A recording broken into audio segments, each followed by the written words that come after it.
Hi guys! Meron kasing nag-request na ikwento ko daw how do I start my own business? Paano ako nag-start mag-business? And first of all, sasabihin ko sa inyo na first job ko to na nag-business agad ako. Sa awa ng Diyos, okay naman yung kinalabasan. And ayun, sa sipag at tiyaga lang talaga, magiging okay ang lahat. Kukwento ko lang kung paano ako nag-start mag-business, paano ko napasok yung pang skincare, or paano ako agad, di ba? Yung iba, susubok po na sila ng iba, mag-o-office, mag-apply, pero ako kasi, talagang, gusto ko na talagang mag-business, simula talaga college ako. Alam nyo, nagbebenta na ako ng mga watch, sa mga kaklase ko, or sa mga pinsan, or sa mga kakilala ko lang. Then, naglo-load na din ako nung college ako. Kaya talagang, dun pa lang, gusto ko na talaga mag-business. Yun talaga yung gusto ko. Ayoko ng iba. Gusto ko business talaga agad. So, ayun. Una, kukwento ko lang paano nag-start yung pang skincare. Gusto ko talaga kasi, simula dati pa, mahilig na talaga ako sa mga pahid-pahid, sa mga papaputi, pang pakinis, ganun. So, nag-start yon nung pagka-graduate ko pa lang, gumawa na ako ng Facebook account ko for business. Facebook account pa, hindi pa Facebook page. So, ang ginagawa ko nun is,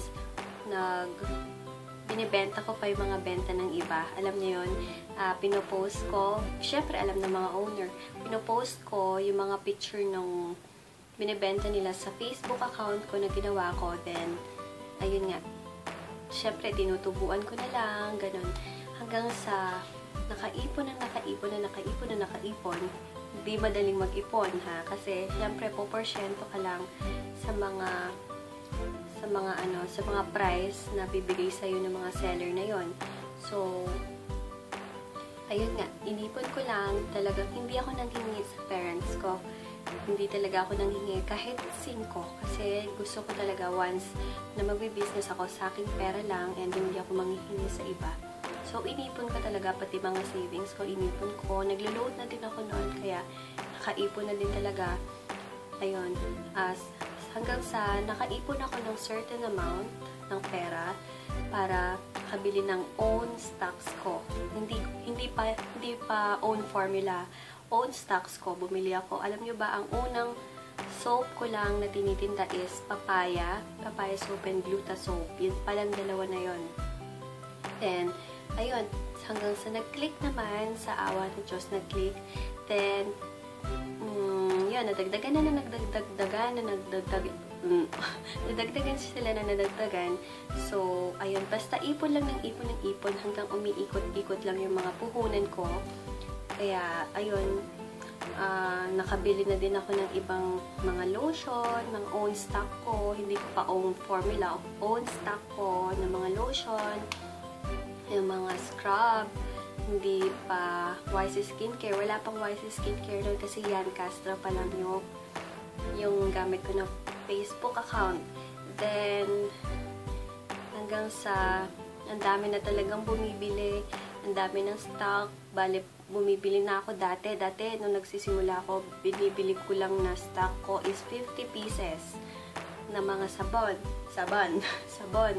Then ngayon, patagal, naging 100 pieces, naging 300 pieces, naging 500 pieces each na sabon. So, ngayon na-establish ko na yung business ko, nagiging 1,000 pieces per soap. Ang dami ko ng soap, diba? Minimum pa yon. Kasi sa lab, merong mga minimum na orders. Minsan nga, ang minimum nila, pag customize ka is 100,000 pieces. So, talagang kayo to death. Yung pagbibusiness ng mga beauty products. Kala nyo na madali lang ang mag-business online. Hindi talaga madali kasi andun yung time na pagdududahan ka kung legit ka ba or hindi. Then, makakatanggap ka pa ng mga ng mga customer na sobrang, maldita, yung ganun ba.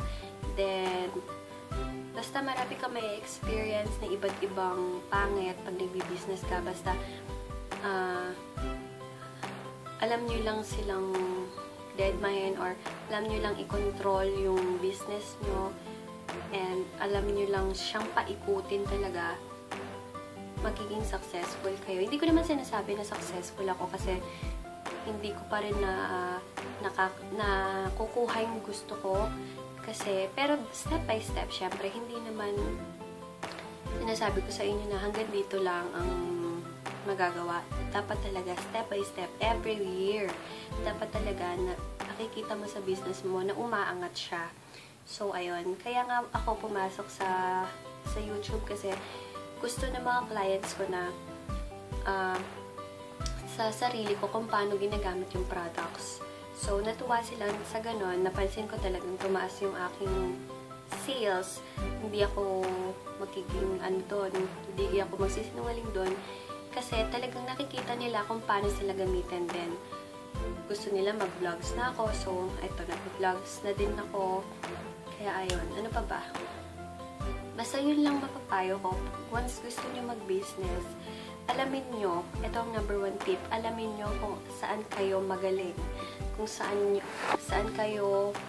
yung hilig mo, anong hilig mo, yung para bang hindi, diba sabi nila, humanap ka daw ng trabaho na araw-araw, paano ba sasabihin yun? Yung pang, humanap ka ng trabaho na parang hindi ka nagtatrabaho araw-araw. May sense ba yung sinabi ko? Diba yung basta yung ganun thought? Basta ako kasi parang hindi talaga ako nagtatrabaho kasi ito talaga yung gusto ko. Ito talaga yung gusto ko ever since.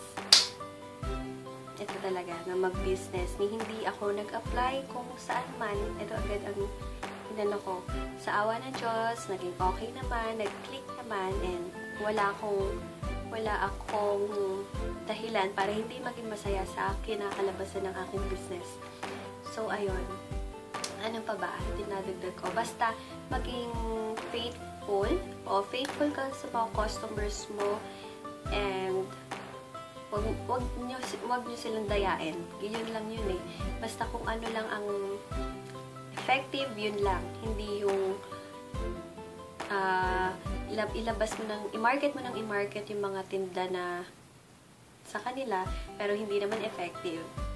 Doon tayo malalagot. Ako kasi, ginagawa ko, bago ko ilabas sa market, bago ko ilabas sa aking online shop, is tinetesting ko muna ng mga million times, or OA naman yun, 100 times sa akin, kasi mahirap na. Kung hindi effective sa'yo, wag mo nang ilabas. Yun talaga yung lagi kong ginagawa. Pag hindi naging effective sa akin, hindi talaga. Kaya minsan, 'di ba, nagpo-post ako sa Facebook account ko na may lalabas na ganitong ganitong product, pero ite-testing ko muna sa sarili ko. Tapos kung mapapansin nyo, hindi ko na siya binabangkit, ibig sabihin nun, low quality lang. So, ayun guys, basta kung man may gusto kayong ipasuking na business, dapat talaga yung gustong gusto nyo yun, and yun yung hilig nyo. Yun yung number 1 secret doon. So, ayun guys, sa mga may mga request na i-film ko, or may mga gusto kayong matanong or malaman, just PM na lang or text me. Nasa description box naman yung aking mga contact numbers and yung Facebook page, Instagram ko, and sa comment box. Ito nga pala guys, YC Skincare Vlogs na yung aking username sa YouTube. Kaya, ayun lang. Ayun guys, sa susunod na lang ulit na video, and thanks for watching, and don't forget to like this video and subscribe.